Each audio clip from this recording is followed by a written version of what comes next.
Hello friends, home cook মঞ্চতে আপনাদের সবাইকে অনেক অনেক স্বাগত। আজ আমার রেসিপিতে থাকছে মিষ্টি কুমড়ো দিয়ে পুঁই শাক। ভীষণই সুস্বাদু হয় এই রেসিপিটি। সম্পূর্ণ নিরামিষ পদ্ধতিতে আজ আমি এই রেসিপিটি বানাবো। তো এই রেসিপিটি আজ আমি কিভাবে বানাচ্ছি এখন আপনাদের সাথে এটাই শেয়ার করছি। চলুন, এখানে দেখুন কড়াইতে আমি সরষের তেল গরম করতে দিয়েছি। সরষের তেলটা যখন ভালোভাবে গরম হয়ে যাবে, তেলের মধ্যে আমি একটা শুকনো লঙ্কা আর কিছুটা পাঁচ ফোড়ন দিয়েছি, আর তার সাথে দিয়েছি তেজপাতা। ফোড়ন হিসেবে এগুলোই দিয়েছি। তো এগুলো থেকে সুন্দর একটা গন্ধ বের হবে, ততক্ষণ এই ফোড়নটাকে ভালোভাবে ভেজে নিতে হবে। তো ফোড়নটা ভালোভাবে ভেজে নেওয়ার পর এখানে আমি দিয়ে দেব টুকরো করে কেটে রাখা আলুটাকে এখন এই তেলের মধ্যে আমি ভালোভাবে ভেজে নেব।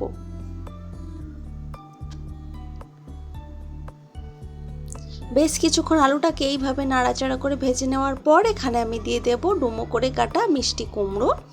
তো কুমড়োটা দেওয়ার পরও আবার সব কিছু একসাথে ভালোভাবে মিশিয়ে নিচ্ছি এবং ভেজে নিচ্ছি।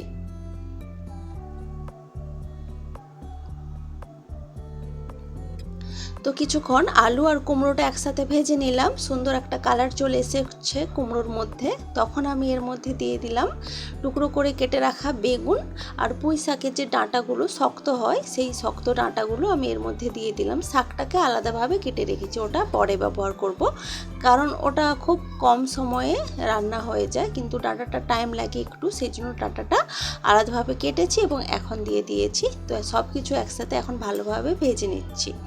বেশ কিছুক্ষণ ধরে সব কিছু একসাথে এইভাবেই ভেজে নেওয়ার পর এখানে আমি দিয়ে দিলাম হাফ চামচ মতো আদা বাটা, তার সাথে দেব কিছু গুঁড়ো মশলা, যেমন জিরের গুঁড়ো, হলুদের গুঁড়ো আর সামান্য লঙ্কার গুঁড়ো। তো এই গুঁড়ো মশলাগুলো দিয়ে আর আদা বাটাটা দিয়ে সব কিছু একসাথে ভালোভাবে কষিয়ে নিচ্ছি, যাতে করে আদার কাঁচা গন্ধটা চলে যায়। তবে আদা বাটার পরিমাণটা কিন্তু আমি একদমই অল্প দিয়েছি। এই রান্নাটাতে খুব বেশি মশলার ব্যবহার করতে লাগে না, তো অল্প পরিমাণ আদা বাটা দিয়ে আমি ভালোভাবে মশলাটাকে এখন কষিয়ে নিচ্ছি সবজির সাথে। ভালোভাবে কষিয়ে নেওয়ার পর এখানে আমি দিয়ে দিচ্ছি স্বাদ মতো নুনটা দিয়ে আবারও সব কিছু একসাথে নাড়াচাড়া করে নিচ্ছি এবং এটাকে এখন কিছুক্ষণ এইভাবে নাড়াচাড়া করে নেওয়ার পর আমি ঢাকা দিয়ে দেব, কারণ নুনটা দেওয়ার পর সবজির যে নিজস্ব জল আছে সেই জলটা কিন্তু কিছুটা বের হবে, তাতে করে সবজিটা অনেকটা কিন্তু রান্না হয়ে যাবে ওই জলেতেই। তো আমি প্রায় 2 থেকে 3 মিনিট ভালোভাবে ঢাকা দিয়ে রেখেছিলাম। তো 2 থেকে 3 মিনিট মতো পর ঢাকা খুলে আবারও নাড়াচাড়া করে নিচ্ছে, আর দেখে বোঝাই যাচ্ছে সবজিটা কিন্তু হালকা করে গলতে শুরু করে দিয়েছে। দেখুন সবজিটা কিন্তু একদম সফট হয়ে গেছে। আমি একটা আলু আর কুমড়ো একটু প্রেস করে দেখলাম, একদম কিন্তু সফট হয়ে গেছে। এখন আমি এর মধ্যে দিয়ে দিচ্ছি শাকটা, যেটা পুঁই শাক আমি আলাদা করে কেটেছি, সেই শাকটাকেই দিয়ে দিলাম। এখন শাকটার সাথে সমস্ত সবজিগুলোকে ভালোভাবে মিশিয়ে নেব। আর এই রান্নাটা করতে কিন্তু আলাদা করে কোনো জলের ব্যবহার করতে লাগে না। শাক থেকে যে জল বের হয়, এই সবজিগুলোর যে নিজস্ব জল আছে, এতে করেই কিন্তু রান্নাটা হয়ে যাবে। তো শাকটা সব কিছুর সাথে ভালোভাবে মিশিয়ে দেওয়ার পর 3 মিনিট মতো ঢাকা দিয়ে রেখেছিলাম। 2 থেকে 3 মিনিট ঢাকা দিয়ে রাখার পর দেখুন শাক থেকে কতটা পরিমাণে জল বেরিয়েছে, আর শাকটা কিন্তু অনেকটাই মজে গেছে। তো এখন ঢাকাটা খুলে সব কিছু একসাথে ভালোভাবে নাড়িয়ে চাড়িয়ে নিচ্ছি।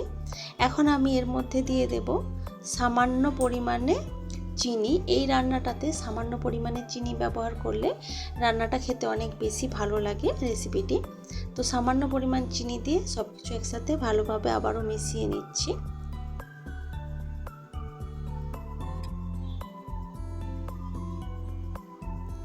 ভালোভাবে সব কিছু মিশিয়ে নেওয়ার পর এটাকে আমি ঢাকা দিয়ে দেব 1 থেকে 1.5 মিনিট মতো পর্যন্ত, এতে করে চিনিটা গলে গিয়ে সমস্ত সবজির মধ্যে ভালোভাবে মিশে যাবে। তো 1 থেকে 1.5 মিনিট মতো পর ঢাকা খুলে দিয়েছি।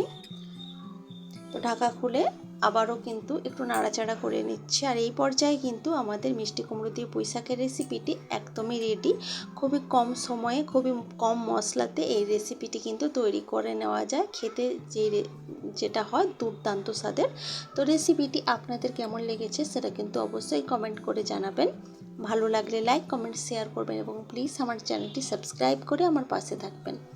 তো আজকের ভিডিওটা এ পর্যন্তই থাক। দেখা হচ্ছে অন্য কোনো দিন অন্য কোনো ভিডিওতে অন্য কোনো রেসিপির সাথে। তো আজকের মতো টাটা, বাই বাই।